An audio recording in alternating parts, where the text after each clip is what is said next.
बिस्मिल्लाहिर्रहमानिर्रहीम। नाजरीन, मंशियात एक ऐसी लानत है कि जिस घर में दाखिल हो जाए उन अहले खाना का जीना महाल कर देती है। बहुत से नौजवान इस लत में मुब्तला होकर अपनी जिंदगी की बाजी हार चुके हैं। बहुत से वालदैन अपने प्यारों को खो चुके हैं।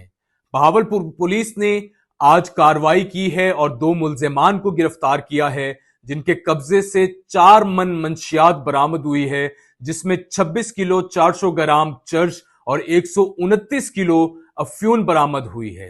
डीपीओ बहावलपुर का यह कहना है कि जो दो मुल्जिमान गिरफ्तार किए गए हैं ये बैनस सूबाई गैंग के रुकन हैं, जो बलूचिस्तान से ये सारी मंशियात जो है वो यहां पर मंगवाते थे मुख्तलिफ ट्रांसपोर्टर्स के जरिए, और यहां बहावलपुर में मुख्तलिफ डीलर्स को जो है वो ये सप्लाई किया जाता था। बज़ाहिर ये जो दो मुल्जिमान गिरफ्तार किए गए हैं ये प्रॉपर्टी डीलर का काम करते हैं, साजिद और रोशन जमीर, लेकिन पसे पुष्ट जो है वो एक ये घिनौने कारोबार में मुलविस हैं कि चर्स और अफ्यून जो है इसका भी कारोबार करते हैं और अवामुन्नास को इस जहर में मुब्तला कर रहे थे।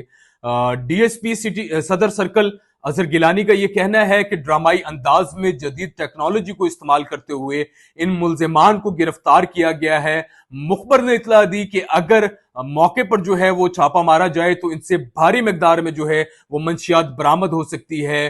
थाना अब्बास नगर पुलिस मुतहर्रिक हुई और डीएसपी की सरबराही में इन्होंने क्रैकडाउन किया और मंशियात फरोशों से जो है वो भारी मिकदार में चर्स और अफ्यून जो है वो बरामद कर ली है। डीपीओ बहावलपुर ने अभी प्रेस कॉन्फ्रेंस की है और तमाम मामला जो है वो तमाम मीडिया पर्संस के सामने जो है वो गोश गुजार किए हैं। आइए देखते हैं क्या कहना है डीपीओ बहावलपुर का मंशियात फरोशी के खात्मे के हवाले से, और डीएसपी सदर सर्कल अजहर गिलानी का वो क्या कहते हैं, किस तरीके से जो है वो इन मुल्जिमान तक को जो है ट्रेस किया गया है, इन तक रसाई मुमकिन हुई है और इनको जो है वो पकड़ लिया गया है।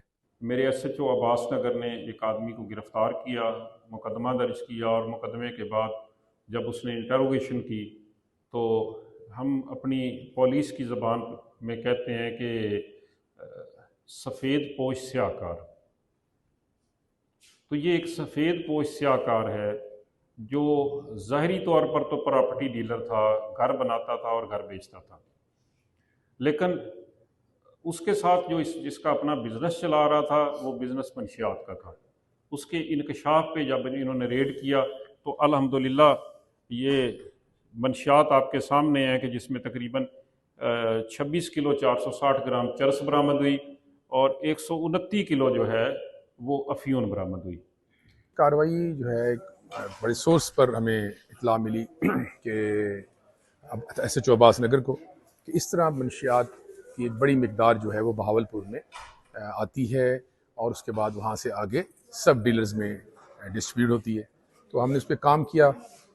उसके नतीजे में ये जो एक रोशन ज़मीर है और एक दूसरा साजिद है, ये दोनों दोस्त हैं। बाज़ाहिर ये प्रॉपर्टी डीलर का काम करते हैं, लोगों में ये प्रॉपर्टी डीलर मशहूर है, लेकिन उसी प्रॉपर्टी डीलर की आड़ में ये मंशियात चर्स कबायली इलाके से यहाँ आती थी।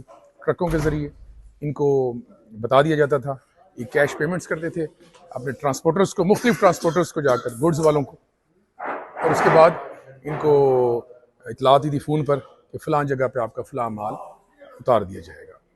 तो इस इतला पर हमने जब कार्रवाई की तो हमें ये दो घरों से ये मंशियात की एक बड़ी मिकदार जो तकरीबन 4 मन के करीब है, जिसमें ओपीएम भी है और चर्स भी है, ये बरामद हुई है। अब फर्दर हमने जो लीड्स दी हैं उस लीड पर हम काम कर रहे हैं कि आगे जो सब डीलर्स हैं जिनमें ये डिस्ट्रीब्यूट करता है और फर्दर कितने इजला में जाती है चर्च, कहाँ कहाँ जाती है, तो उस पर भी इंशाल्लाह हम काम कर रहे हैं। उन लोगों को भी हम पिक करेंगे बहुत जल्द। जी नाज़रीन, आपने सुना कि डीपीओ बहावलपुर खासे पुरज़्म दिखाई देते हैं मंशियात फरोशी के खात्मे के हवाले से। उनका यह कहना है कि मंशियात फरोश किसी भी रियायत के मुस्तहिक नहीं है, क्योंकि ये जो नशे की लत है जब ये घर में घुस जाती है तो इस लत से अहले खाना जिन अजियत का सामना करते हैं, और आजकल जो ट्रेंड चल रहा है नौजवान नस्ल में, बल्कि तालीमी इदारों में भी जो है वो बाकायदा जो है वो ये मंशियात जो है वो सप्लाई की जाती हैं। अगर इसी तरीके से मॉनिटरिंग होती रही और ऐसी ही बड़ी बड़ी कार्रवाइयां चलती रहीं तो यकीनन बहावलपुर से मंशियात فروشی کا خاتمہ ممکن ہو سکے گا۔ اس کے ساتھ ساتھ آپ نے سنا کہ ڈی ایس پی صدر سرکار اظہر گیلانی کا یہ کہنا ہے کہ ڈرامائی انداز میں جو ہے وہ ان ملزمان کو جو ہے وہ گرفتار کیا گیا ہے، اور جو منشیات ہے اس کی بیخکنی کے لیے جو ہے وہ اقدامات کیے جاتے رہیں گے۔ ہمارے پیج کو لائک بھی کیجیے گا، سبسکرائب بھی کیجیے گا۔ اپنے میزبان راحل طاہر کو اجازت دیجیے، پھر نئے ٹاپک کے ساتھ دوبارہ آپ کی خدمت میں حاضر ہوں گے۔ فی امان اللہ۔